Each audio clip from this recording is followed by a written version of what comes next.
"Pack your bags and never come back," my daughter-in-law said coldly. As my son smiled like he agreed with every word, my chest ached, but I refused to beg. I left the house with my head held high. The next day, I took a step they never saw coming. And that was only page 1 of the real story. Before I share it with you, tell me, how are you doing today? And where are you listening from? The first dinner after Lysander's funeral felt like walking into a theater where everyone knew their lines except me. The dining room in my son's house gleamed as though nothing had happened: polished silver, spotless linen, steaming bowls of food that nobody touched. My black dress still smelled faintly of lilies from the funeral flowers, and my hands trembled slightly when I reached for the glass of water before me. I sat across from my son Quillian and his wife Miley's. Their posture was straight, almost rehearsed, as though they had called this dinner not to share comfort, but to deliver a verdict. The silence cut deeper than any words could. I looked at the roast chicken, untouched, and thought of how many times Lysander and I had carved one together, laughter echoing through the same walls. But this room wasn't warm tonight. It was stiff. Cold? I shifted in my chair and cleared my throat, hoping for some gesture of shared grief. Quillian avoided my eyes. Miley's smile was thin, sharp, like a blade waiting for its target. I felt a storm gathering. Though no words had yet been spoken, my mind whispered, "Hold steady, Eudora. Don't let them see you bend." Then Miley struck. Her fork clinked against the plate as she leaned forward and said, clear and cutting, "Now that your husband's dead, grieve, pack your bags, and never come back." The words didn't land softly. They slammed into me like a door shutting on a life I had built for decades. I blinked, wondering if I'd misheard, but her face stayed composed, businesslike. Not a flicker of sorrow, only certainty. The air went out of the room. Even the clock on the wall seemed louder than before.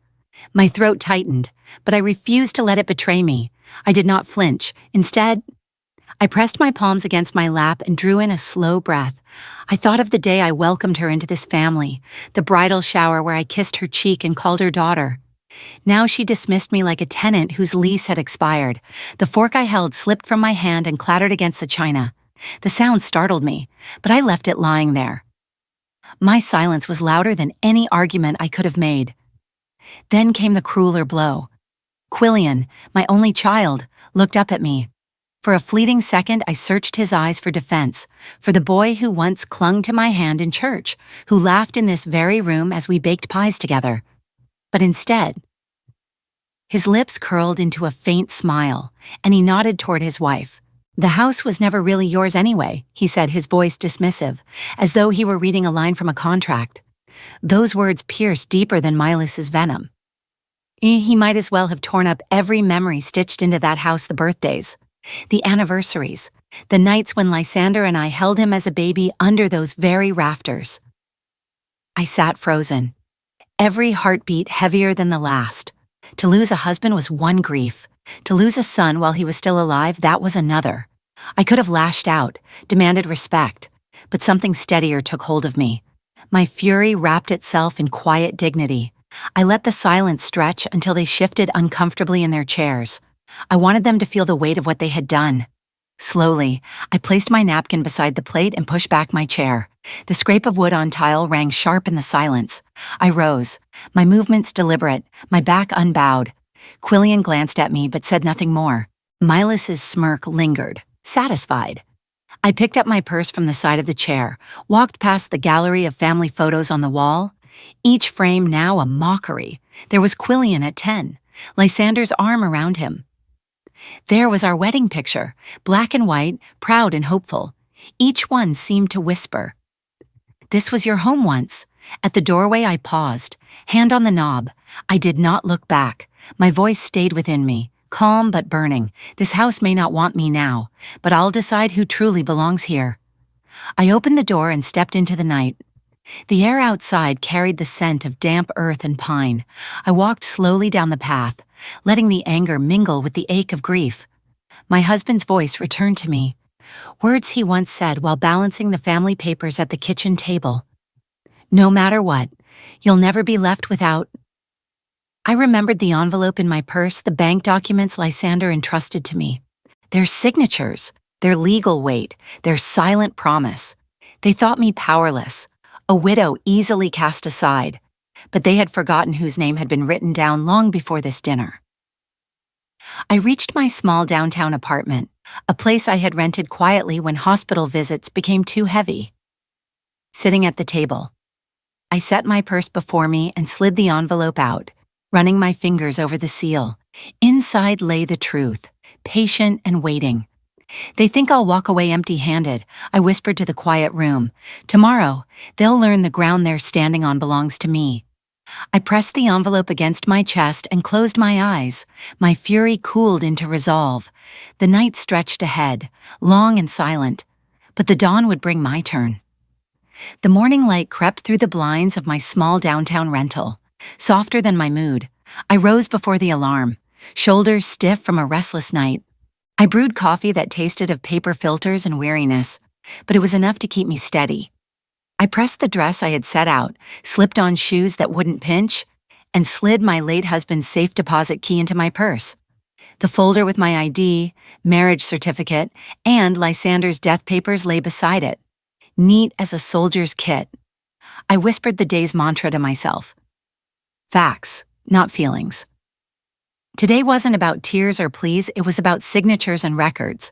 As I locked the apartment door, I checked my watch just past 8.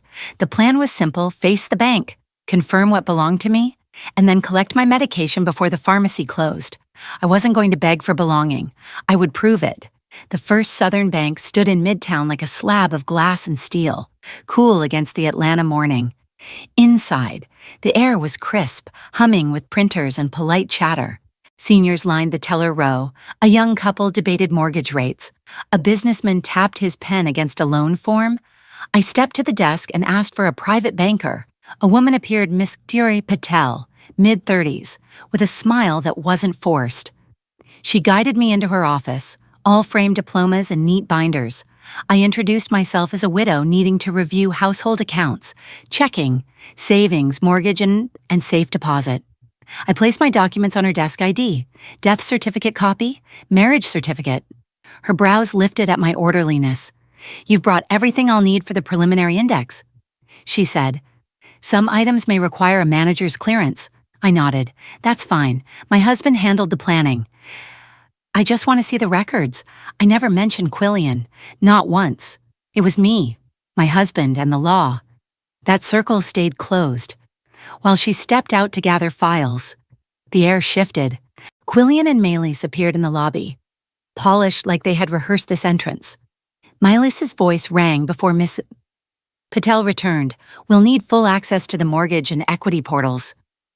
Family business. I didn't look at her. I looked at the banker. Family business is still business, I said evenly. Show me your authorization. When Miss Patel re-entered, she froze at the sight of them. Her tone cooled into procedure. I'll need executor letters, trust documents, or a current power of attorney, but power lapses at death. Quillian's mouth tightened. I'm the son, he said, as though that was enough. Sonship isn't a signature. Miss, Patel replied calmly, without legal designation, I cannot grant access. I stayed silent, hands folded in my lap, eyes steady on the banker. Please continue with my review, I said. She nodded and led me to a separate seat. The rules, dull and American, became my shield. Within half an hour, she confirmed there were accounts tied to my husband and a safe deposit box with my co-access. Some documents required the manager's sign-off. We scheduled a return for 1:30. She printed a receipt and slid it across. I tucked it into my purse, sharp as a blade hidden in cloth. Bring any marriage or trust paperwork you can locate, she advised. The more we have, the smoother it will be. At noon, I walked to the house. The porch looked the same, but the smart lock glared red. My passcode failed. I tried again. Denied. The door camera blinked, and Maylis's voice spilled through. Sweet as poison, we updated the system. Easier for us. I need my medication and a change of clothes, I said evenly. Her pause carried triumph. We'll set a pickup time curbside. We're tidying up. I took a photograph of the lock panel and my watchproof. Time-stamped, no yelling, just archiving across the street. A neighbor pulled his curtain shut. Public shame was its own spectacle. I turned and walked away, dignity wrapped tight as armor. Back at the bank, I requested Miss Patel again. They've changed the passcode. I said, plain as a weather report. She logged it into the system, noting obstruction to personal effects retrieval. The manager, Mr. Coleman, joined us compliance in his every word without proper papers. He confirmed, no party can appoint themselves authority. He's scheduled my safe deposit access for 3:00 p.m., pending reconfirmation. When facts are in order, I asked, can access be restricted to the lawful party? Yes, ma'am, he replied without hesitation. I called the pharmacy, transferred my prescriptions downtown. Then I texted my son I will pick up my medications at the new pharmacy. Do not touch my prescriptions. His reply came quick. You're making this ugly. I typed back, I'm keeping it legal. I saved the thread, in this country. Screens shout louder than voices when the hour comes. I inhaled for 4 counts, exhaled for 6. Calm wasn't a gift, it was a practice. At 2:58, I placed my safe deposit key on the counter. Mr. Coleman produced the ledger, heavy with order. I signed my name, the pen heavier than it looked. Facts, not feelings. I whispered. The vault corridor opened with a click. Cold and final. Mr. Coleman carried the box to the table. My fingers hovered over the lid, trembling not with fear but with certainty. The vault room smelled of cold metal and fluorescent light, every surface hard, every sound magnified. Mr. Coleman set the gray steel box on the table while a clerk stood as silent witness. I signed the entry ledger, the scratch of the pen echoing like a verdict. That signature marked me not just as a widow, but as the steward of what my husband left behind. The lid resisted, then gave way with a tired sigh.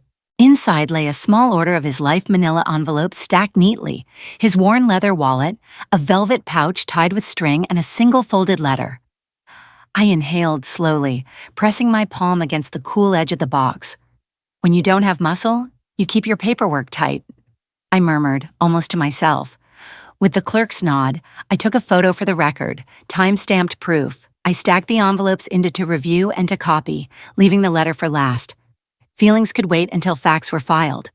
The letter carried my name in his square, deliberate handwriting. My hands shook as I slid a nail beneath the flap. His voice spilled from the page in ink, steady, practical, filled with foresight. He had set aside instruments. So you're never at anyone's mercy, with the directions to confirm beneficiary designations and verify accounts? He explained a trust he'd placed beyond the probate tangle. Urged me to keep all communications polite, brief, and always in writing. He listed accounts checking, savings, certificates of deposit, and hinted at assets tied to the business. Restructured years back. At the bottom he wrote, "You don't have to be loud to be heard by the law." I pressed the page against my chest for a single breath, then laid it beside the folder marked House Records, Grief and Proof, bound together. "Would you like certified copies, mister?" Coleman asked. His tone was matter-of-fact, respectful. "Yes," I answered. 2 sets. The clerk scanned each page, stamped them, logged them. We inventoried aloud envelope A, house deeds and mortgage files, envelope B, statements, velvet pouch, contents unknown, wallet, IDs, and an old business card. I asked for a neutral room photo. Envelopes arranged with the box lid. "Mr." Coleman nodded. "We'll include it in your file." I zipped my purse around the certified packet, the teeth closing like armor. The box returned to the vault, but my evidence traveled with me. As I gathered my things, memory struck unexpected and sharp. The memorial at our AME church 1 week earlier. The choir had been singing "His Eye is on the Sparrow," yet my eye caught on the front row chair. The seat beside Lysander's portrait was filled already by Miley's. She patted the cushion 3 seats down, as though offering charity. An usher whispered, "Family first," guiding me to a place behind a column. My name appeared in the program. Small print beneath survived by "Widow reduced to ink." I clutched the program so tight the paper wrinkled. Quillian's smile flickered, cold, as though seating me in the shadows was order restored. That empty chair beside his father's memory had been my first public eviction. Tonight's dinner had only been its encore. The flash of humiliation burned again as I smoothed the certified letter on the table. I reread Lysander's bullet points. Verify payable on death accounts. Request activity summaries. Confirm joint access logs. Business proceeds shall not mingle with household ledgers. His neat underlines became my checklist. Screenshots save you when memory doesn't. Paper, not shame, would be my weapon. Respect doesn't need a witness, I whispered, sliding the papers into a folder labeled Today, but the courthouse does. Before I left, I asked for a banker's box to carry the copies safely. Rubber bands snapped into place, holding everything tight. Miss. Patel reappeared, handing me a slip certain files would be ready by 10 a.m. tomorrow. She glanced at her screen, then frowned. There's a notation on the house records I'd like you to see tomorrow, she said carefully. Is it serious, I asked. It's a discrepancy, she replied, not a conclusion. We'll verify with signatures and timelines. Discrepancy. In a family. That's a word tossed like a shrug. In a bank. It meant evidence waiting to speak. I thanked her, holding my folder as if it were a handrail. The lobby noise swirled behind the glass mortgage talks, cashier's checks, the hum of everyday lives. I whispered my husband's line once more, facts, not feelings, tomorrow. I would see exactly whose handwriting had tried to replace my own.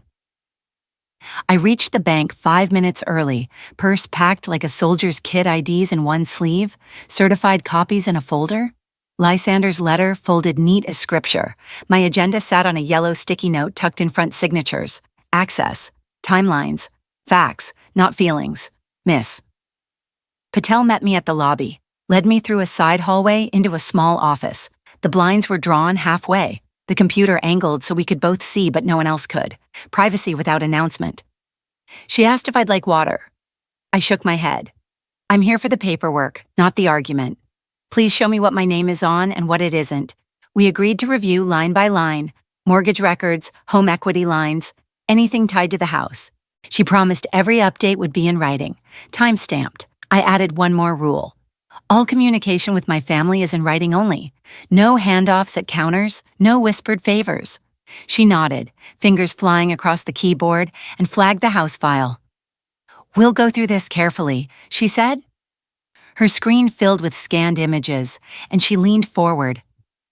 Here's where it begins.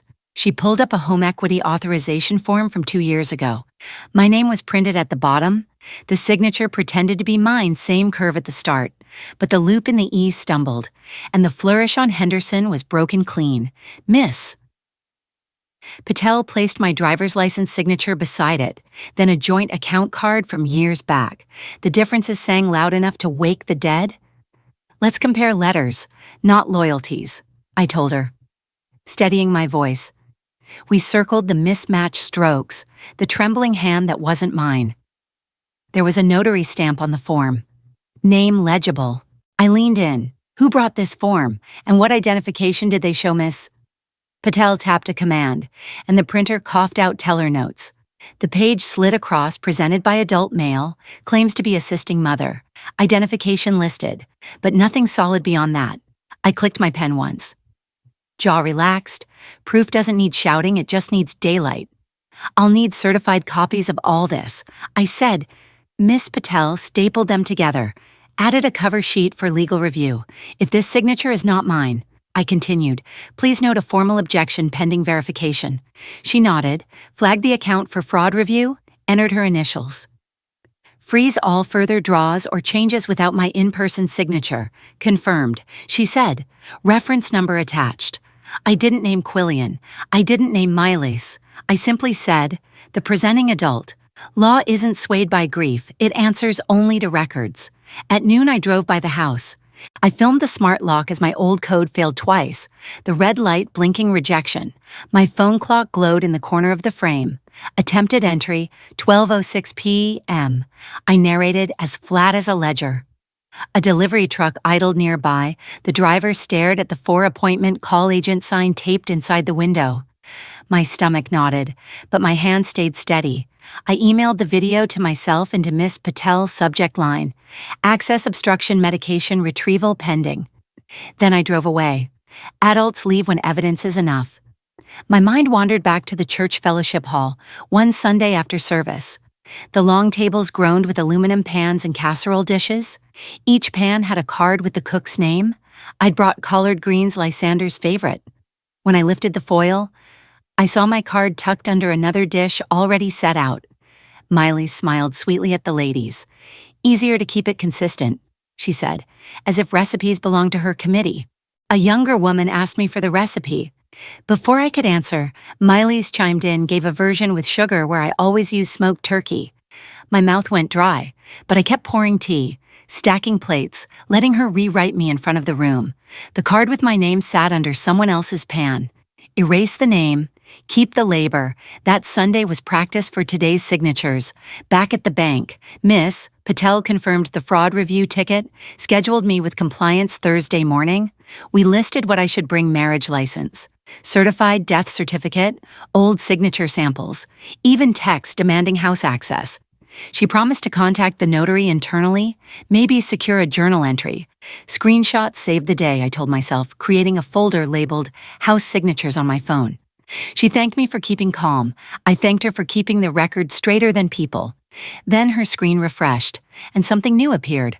Another authorization form, dated just last month. At the bottom, a witness signature. My heart dropped. I knew that name. It belonged to a woman from church, always seated near the front, friendly with Miley's. Miss Patel turned the monitor. "We'll verify," she said, cautious. She printed the copy and slid it across. I slipped it into my folder. Voice even. "Thank you. Next step, compliance review. Escalation if necessary. Outside." The Atlanta heat pressed on my skin, but my purse felt oddly light. Paper weighed more than people, but paper was honest. As I walked to the car, one thought repeated: if names could be shifted on a potluck table, they could be shifted on a legal form. Not today. Leaving the bank, I pulled out the old leather notebook Lysander had kept by his nightstand. On the back page, circled in his blocky hand, was Corvin's number. Corvin had been Lysander's right hand for 20 years, the kind of man who preferred ledgers to small talk. I dialed Mrs. Henderson. His voice was low, measured. "Yes, Corvin, I need to see the company records. Anything with my name or the trust?" A pause, then, "We should meet where it's quiet.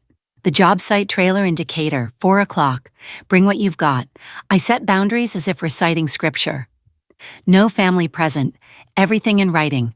Copies permitted. Understood, he said. Respect came through the line. I slipped my binder under my arm.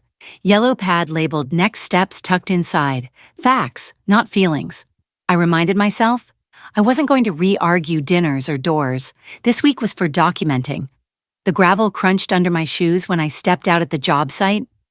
The air smelled of cut lumber and diesel. Corvin held the trailer door open, flicked off the radio, set a bottle of water on the table. Privacy first, no need for words. He gestured to a neat stack of binders. 3 years of ledgers, payments, and profit statements. Henderson Construction Trust on every masthead. Beneficiary listed as you. I eased into the chair, my hand brushing the cool vinyl armrest. Who's tried to change access since Lysander passed Corvin? Flipped to a file. 2 emails, 1 voicemail, from Quillian. No authority letters attached. He slid over printouts, timestamps, subject lines, temporary control, urgent asset review. Not even sent from the company domain, but a personal Gmail. I felt my lips pressed tight. "Thank you for holding the line," I told him. Corvin shook his head. "Mister, Lysander said paperwork is the spine. I don't bend spines." He showed me a change request form never filed, missing signatures. A sticky note in his neat handwriting read, "Hold no papers." I photographed every page, asked him to initial the margins.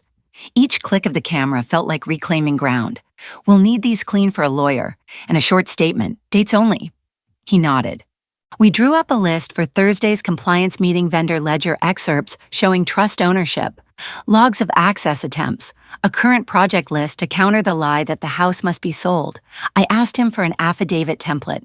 He agreed. Handshake firm, eyes steady, hard hats hung on hooks near the door, building plans pinned to the wall. Life continued. My work continued. On the drive back, my phone lit up like a choir stand. 3 missed calls. 2 texts from church ladies, subject lines polite, but heavy. "Just checking in. We're concerned." A voicemail played. "We heard you were being difficult with the children. Dear." I felt the sting. A group text chimed in, sharing a pray for unity message. In the middle was a line about debts and selling quickly. The wording carried Melis's perfume. I thumbed back a reply.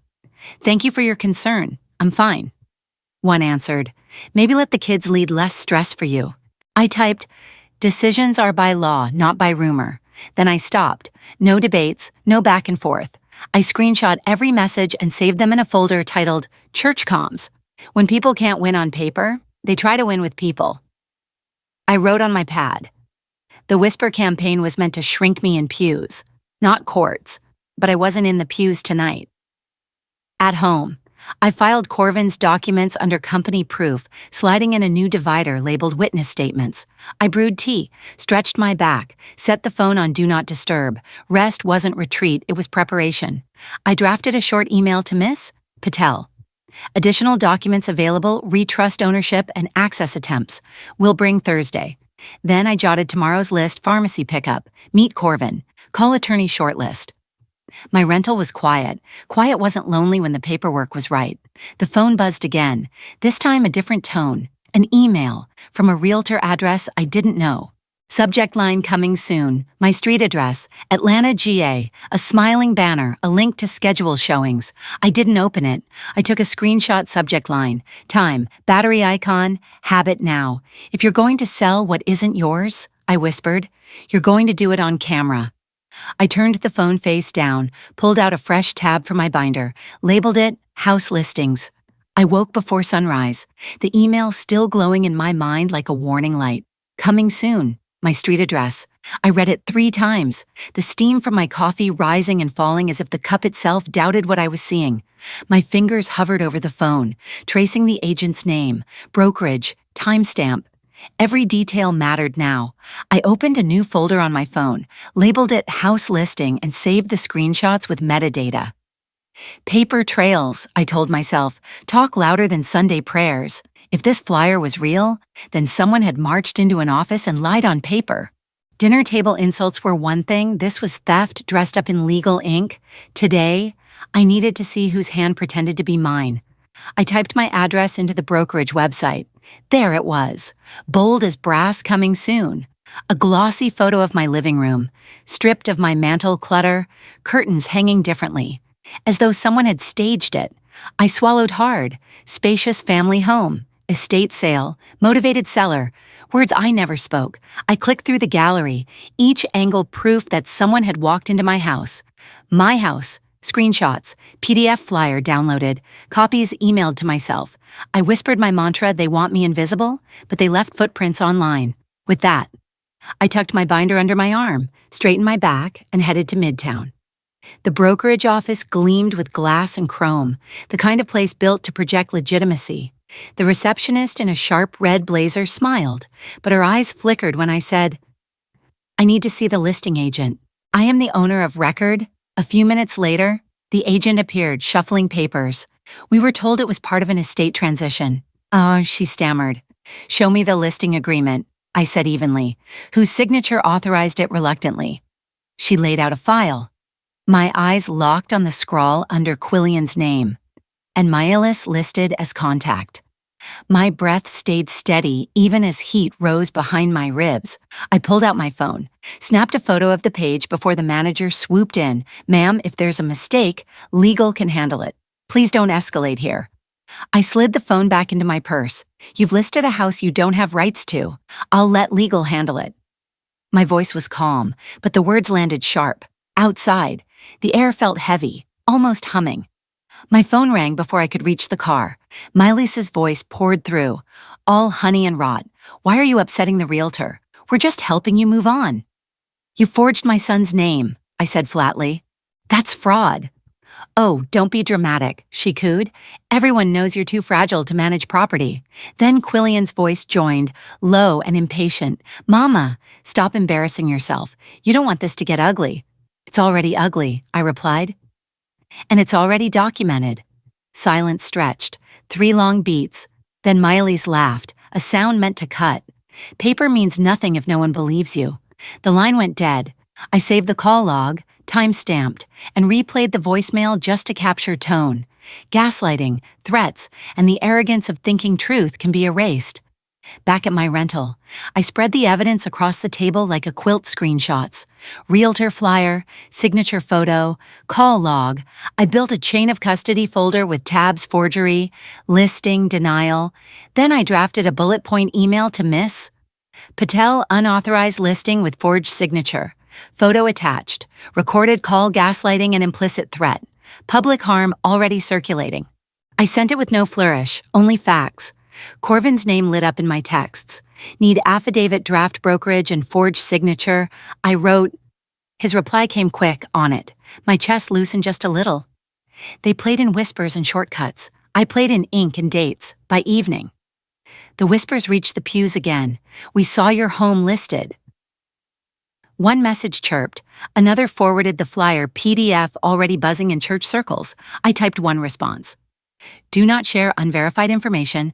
I remain owner of record. Then I saved screenshots.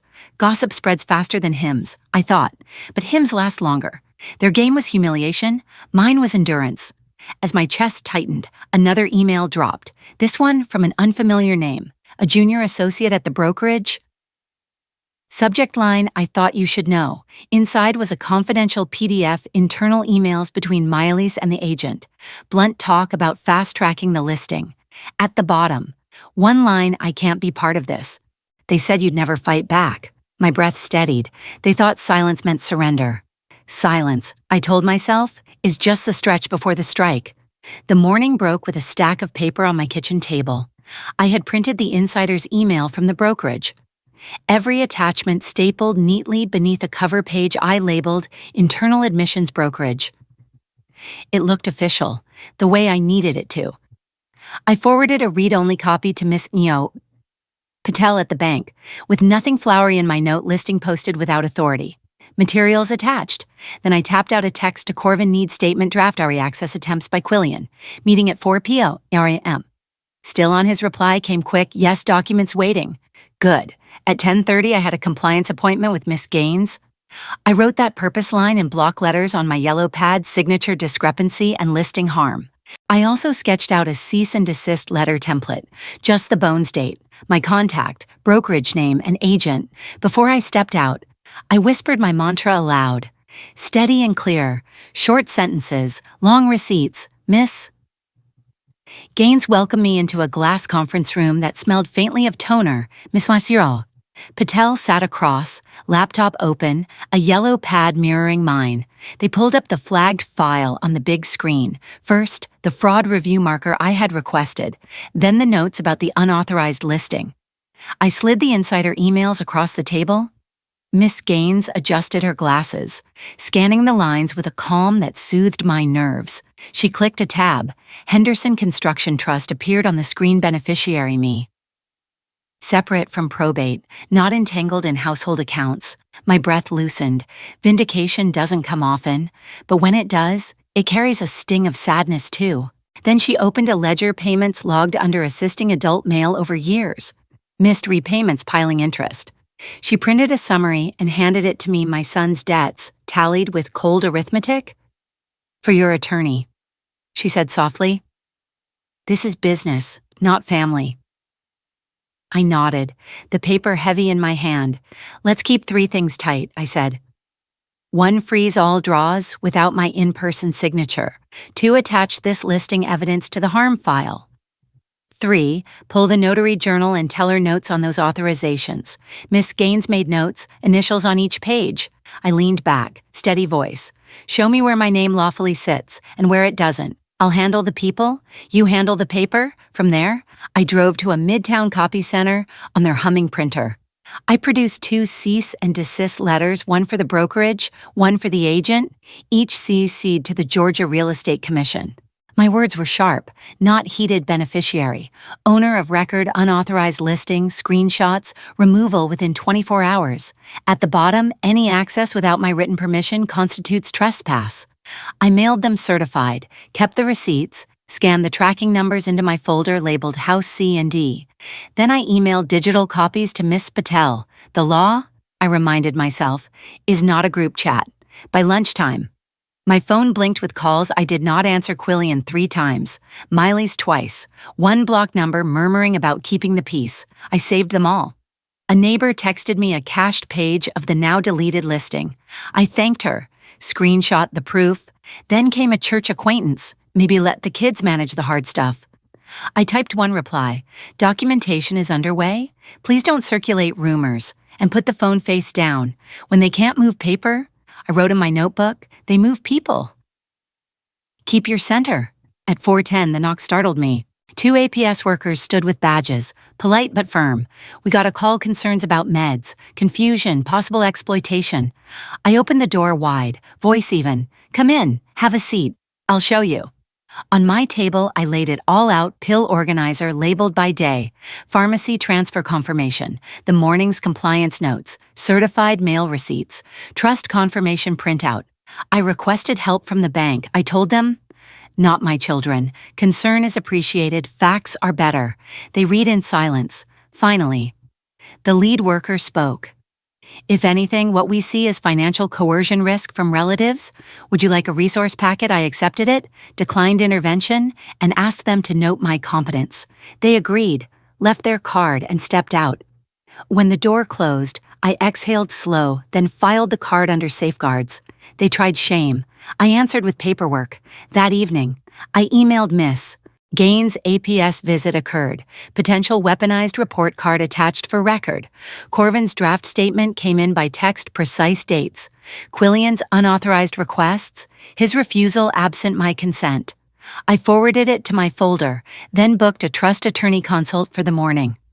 Attaching zipped files of bank outputs, insider emails, and the APS note before bed. I tapped out one last message to the brokerage manager. APS was called today.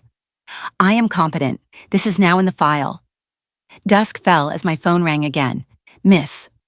Patel's voice held weight. The notary who stamped one of the authorizations just emailed. She wants to correct her record. She forwarded me a single line, signer was not present. I relied on a witness I now realize I did not sufficiently verify. My pulse steadied. Get her written statement and the witness name as soon as legal allows. I said, we'll have it in the morning. She promised, be prepared to identify the witness. I closed my binder with both hands, whispering to myself, facts, not feelings, and now, signatures. The email from the bank arrived just after sunrise. Subject line, plain as toast, correction statement notary. I opened it. My coffee cooling in my hand and read the lines twice. The notary admitted the signer had not been present. Instead, she had relied on a witness who vouched for me. The name was typed right there in black ink, a woman I knew from Sunday service, always perched on the front pew near Miley's, nodding along to every sermon. I printed the attachment, stapled it, and scrawled a label across the top, Notary Retraction House Authorization. I underlined key phrases, signer absent, witness reliance, seeking correction. No need for adjectives. Facts would do the heavy lifting. I slipped it into the binder, tabbed and ready. Then I sent a quick note to Miss Patel received. Thank you. Seeking affidavit if counsel approves. My pen scratched one more reminder on the pad. Don't add adjectives, add exhibits by mid-morning. I dialed the number of the woman named in the statement. Her voice wavered like she was already bracing. I was told you couldn't make it that day. She said, which day exactly? I asked, my tone even. Where were you? Who was present? Her words stumbled. It was at the office. Milas said you were tied up. I trusted her. You didn't see me there, I pressed. She admitted softly. No, I only signed because I trusted her.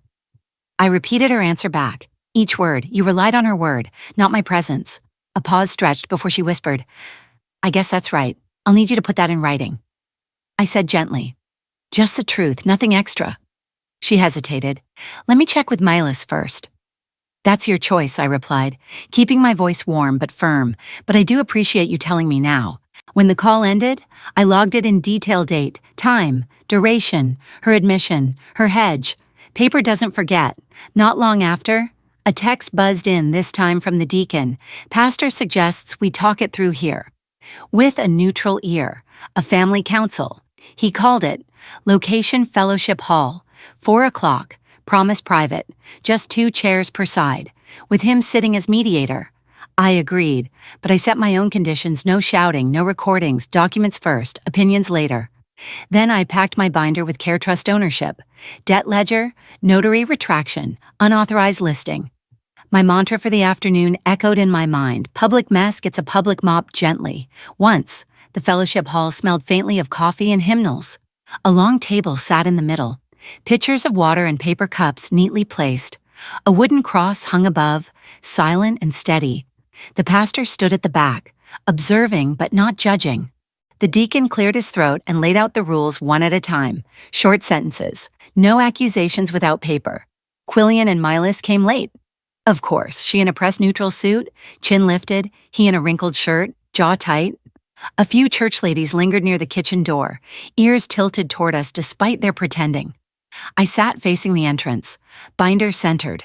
My hands stayed folded, eyes steady. The deacon nodded, and I slid the first document across the table. I read aloud, slow and clear, the bank's confirmation that the trust belonged to me, not to probate. Next, the debt ledger with Quillian's name and missed payments stretching back years. Finally, the notary's confession signer absent, witness relied upon. This means, I said, translating the legalese, that decisions about this house, this business, don't run through you. Miley's tried to cut in, but the deacon lifted his hand. Let her finish. I laid my driver's license signature beside the forged scrawl on their document. Even a child could see the difference, the loop wrong, the baseline shaky. Then I unfolded the insider's email from the brokerage, pointing to the line. They said she'd never fight back. The air in the hall shifted, the kitchen whispers hushed. Recognition rippled through the room. Facts make better preachers than sermons ever could, Quillian muttered. You're making this bigger than it is, Milas snapped. We were protecting you. I kept my tone calm. Protection doesn't require my forged consent. Then I slid one more sheet onto the table. Notice of no authority and trespass warning, addressed to both.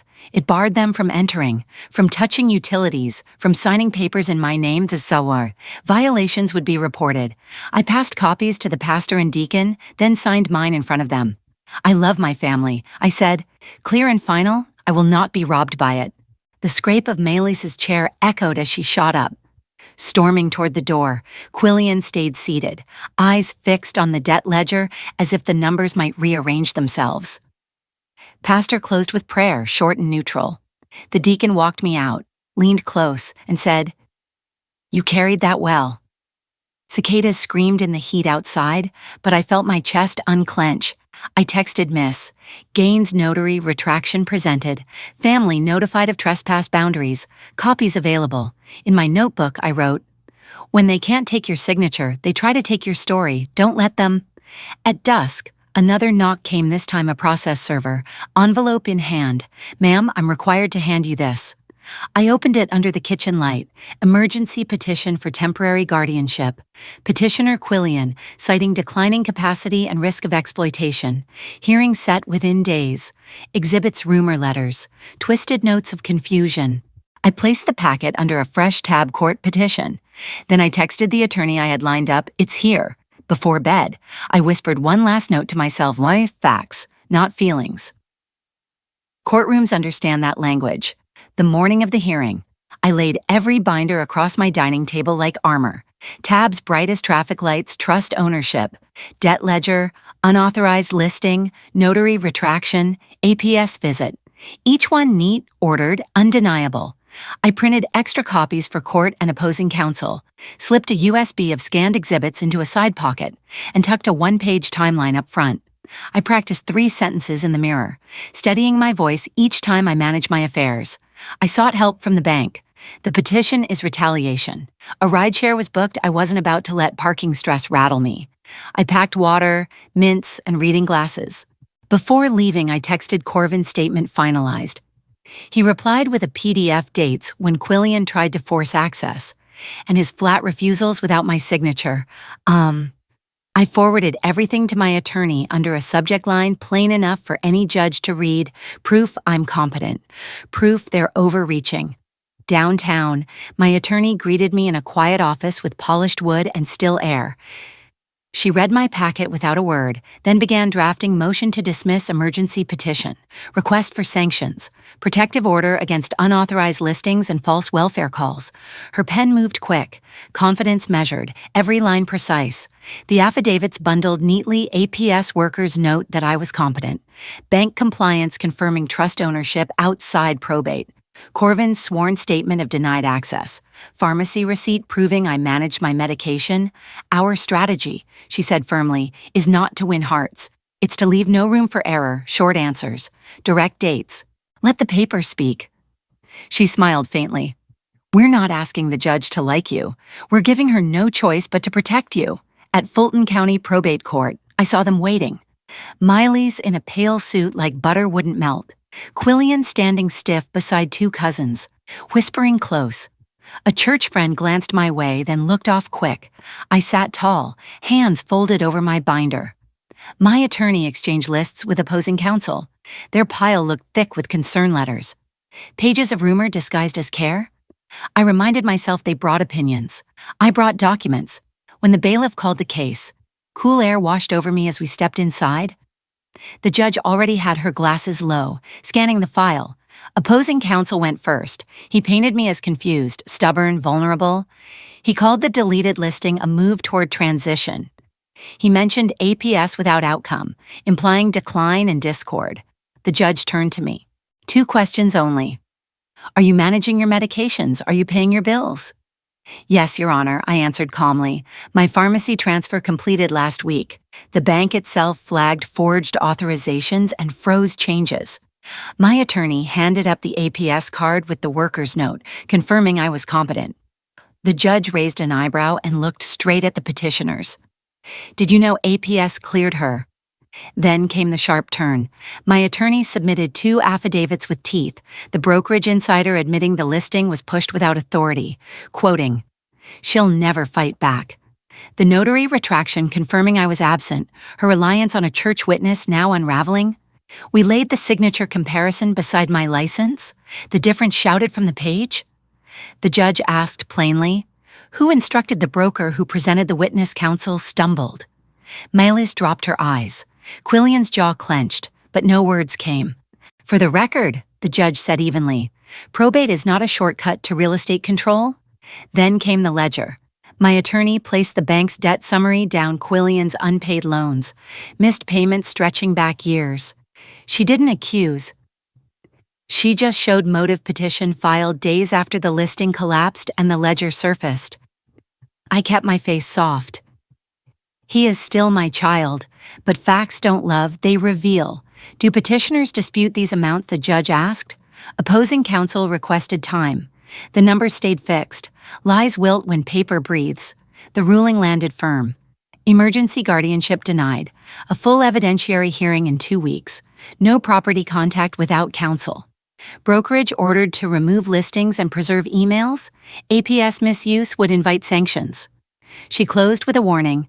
Church is not a courtroom. Do not carry this fight into your congregation. Relief flickered through me. My attorney nodded. My shoulders eased a fraction. Outside the chamber, a relative muttered. "You didn't have to drag us like that?" I replied softly. "I didn't. The paper did." One church friend stopped me, eyes wet. "I didn't know." "Now you do," I said. The Atlanta sun pressed against my skin, heavy but alive. I texted Corvin, emergency denied. Hearing set, hold steady. He shot back, always. In my notebook I wrote, "Let the next 2 weeks be work, not war." That evening my attorney forwarded a new email. Opposing counsel had filed for a forensic accounting of the trust, dragging in my late husband's projects and old payroll records. I sat in silence a moment, grief moving under my ribs. Then I steadied. They want to find chaos, I told myself. So I will hand them order. I created a new binder tab, Forensics Clean Records. Then I called Corvin. We start with payroll, then vendors. Let's make it airtight. The work was just beginning. 2 days after the hearing, I carried my binders into Corvin's office and set them across his long table. He slid his coffee aside, and we cleared space until the surface looked like a map of my life. We lined documents into years, vendors, payroll, and projects. I poured coffee from my thermos, the smell grounding me in the steadiness of work. Let's make a plain story, I told him. No flourishes, just dates, signatures, deliverables. Corvin nodded. Pulling up the bank's CSV exports, he flagged deposits, then cross-checked against invoices. I highlighted contracts that matched exactly. When a judge asked who approved, why we had paper ready to answer.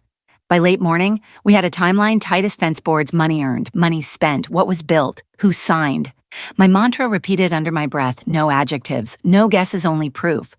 I rehearsed a 1-minute summary: we earned, we paid, we built. What's left is traceable. That steadied me for what came next. The forensic CPA leaned in with a frown. This one doesn't fit.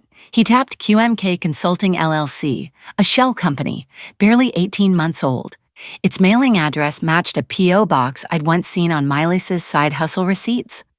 The invoices looked neat at first glance, but the numbers told another story. All round figures, posted days after large deposits.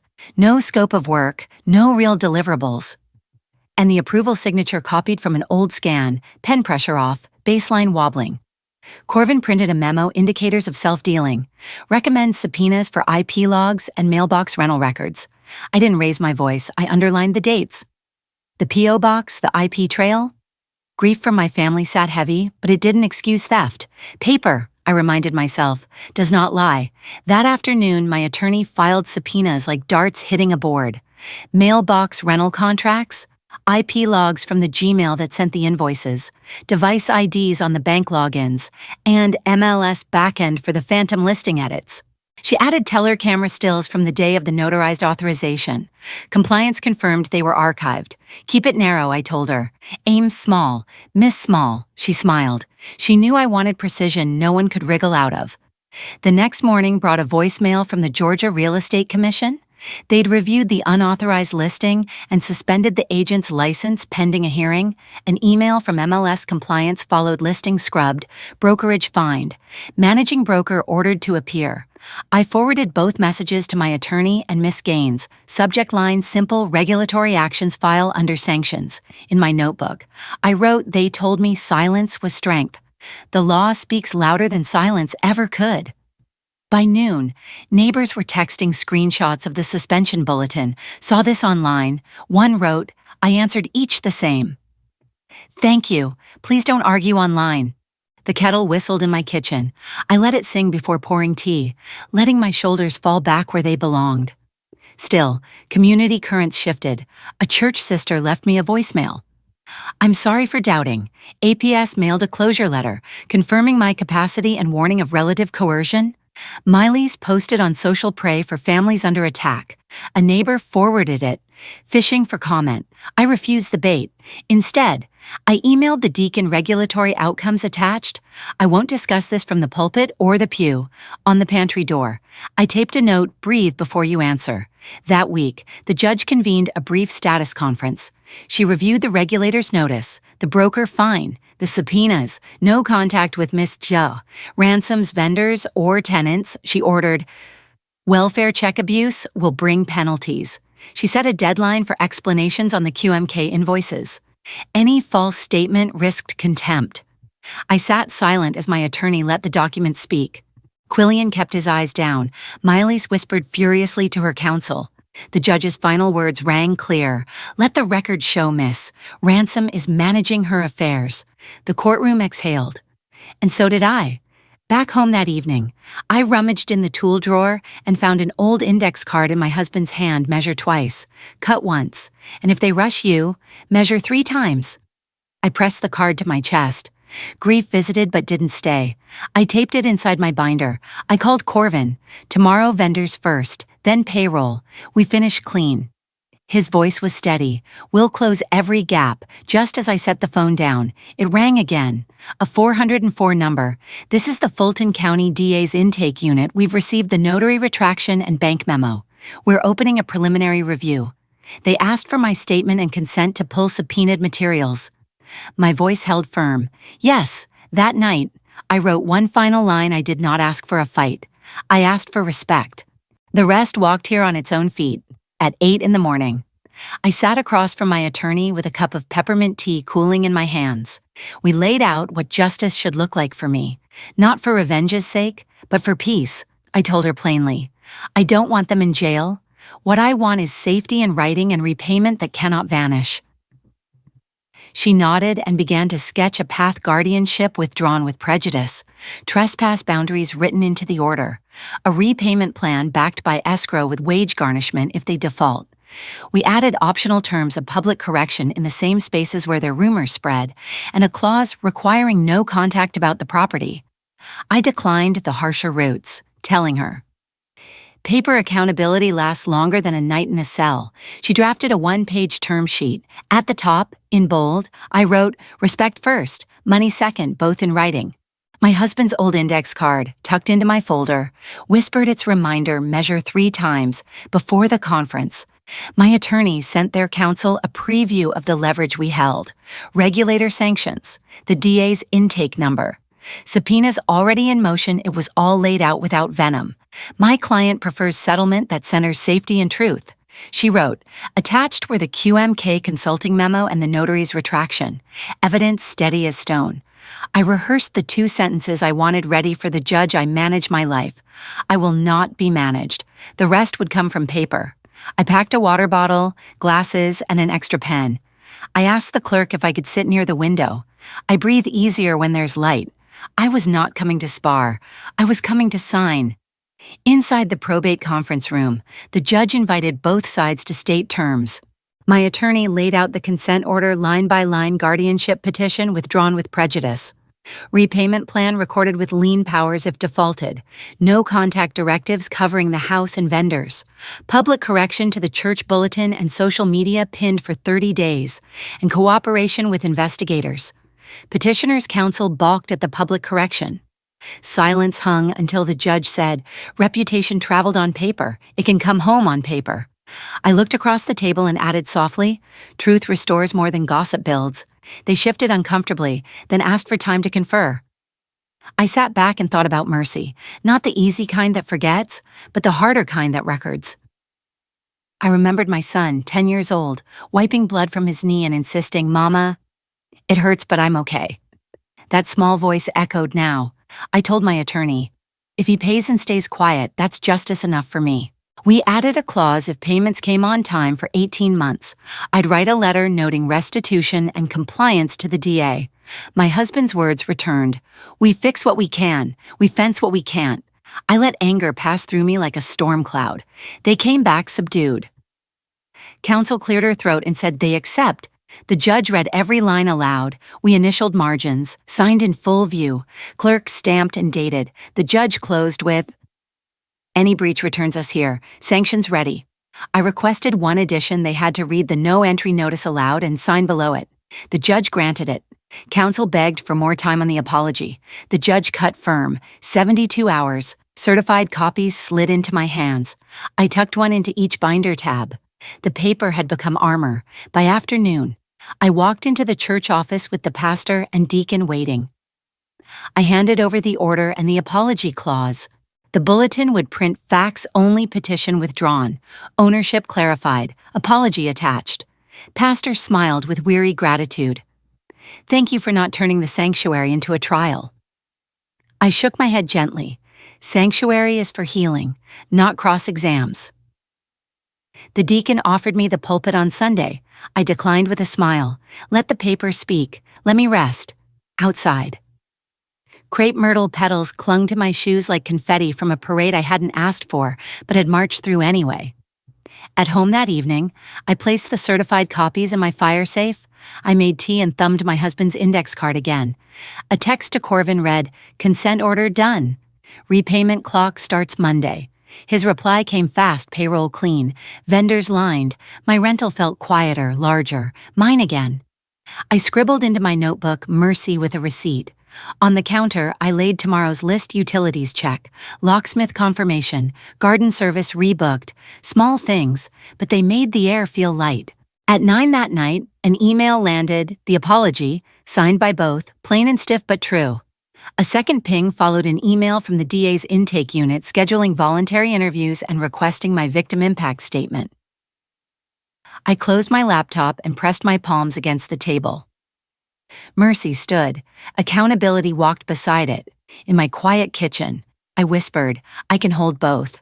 I woke up the next morning to a stream of messages.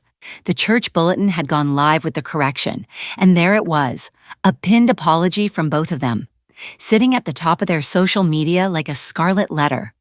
I stared at it a long minute, then typed one word back to those who sent me the screenshots received. No parades, no victory lap, just the record finally set straight. Respect doesn't always arrive with a trumpet. Sometimes it slips in quietly, like morning light. I called the locksmith to confirm the smart locks were active, with new codes and camera alerts synced to my phone.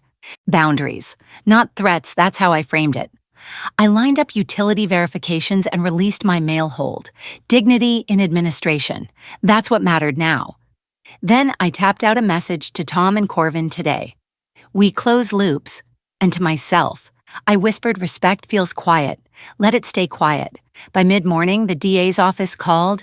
A deferred prosecution agreement was on the table, restitution to stay on schedule, community service required, and even a financial literacy class. Any breach, the intake officer said, and charges will be filed without hesitation. I nodded into the phone, though she couldn't see me. The Real Estate Commission's ruling arrived soon after the agent's license revoked, brokerage fined and placed on probation, the notary officially censured. One by one, the dominoes fell. I signed my victim impact statement without flourish dates, signatures, conduct, nothing more. But I requested one line be added: no social posts about me, the trust, or the house. Words, too, could be a form of conduct, and I wanted that guardrail in writing. The assistant DA thanked me for my measured participation. My reply was simple. Measured is safer for elders. I slid each letter into a green-tabbed folder labeled Outcomes. That afternoon, the locksmith brought me a small box with new fobs and guest codes. I practiced the sequence until the beeps felt like music. I set the zone's office secured, pantry camera muted, front porch lights bright at dusk. From my pocket, I pulled my husband's old index card measure 3 times and taped it inside the breaker panel.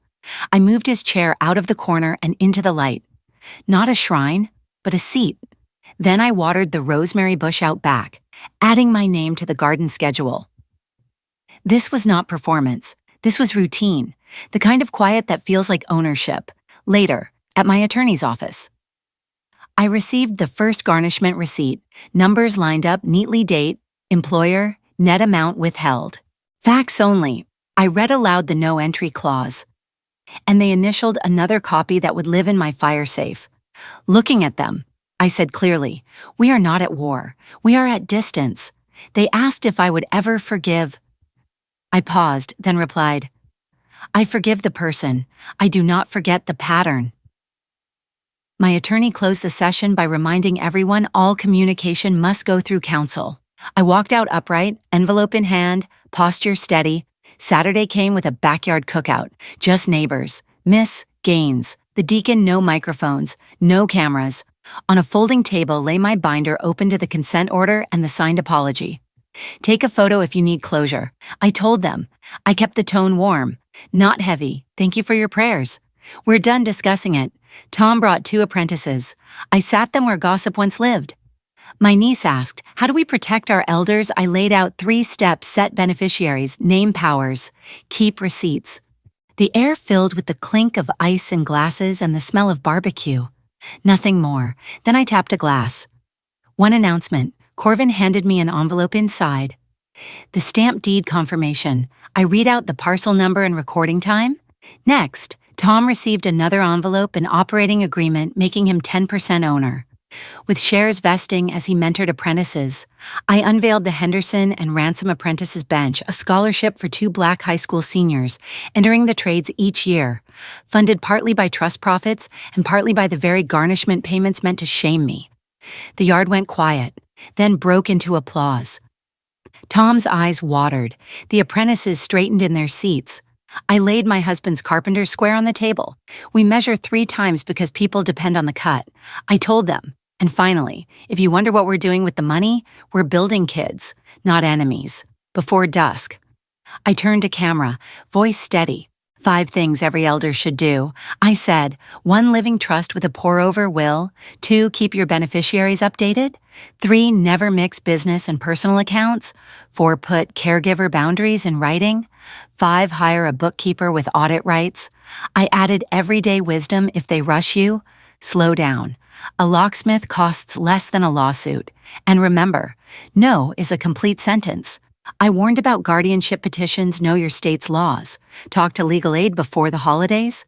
My last line paper is love you can hold. Sign for the future you want. As night fell, I set the porch light to a soft glow. The security chime no longer made me anxious, it felt like a sentinel. I laid out my Sunday shoes, wrote down a casserole recipe, and jotted one line in my notebook. I was not saved by anger. I was saved by order. On the table lay the deed, the scholarship flyer, and the carpenter's square. I sat for a moment in his chair, then in mine, where I belonged. The phone buzzed, an unknown Georgia number. A trembling grandmother's voice, Miss Ransom. They're saying I'm confused so they can move me out. I heard what you did. I glanced at the binder, then at the square. Ma'am, do you have your papers? Some. Not all. I pulled a fresh tab and labeled it Neighbors. Let's start with what you have. The house hummed. The porch light held steady. Justice isn't loud, it's available.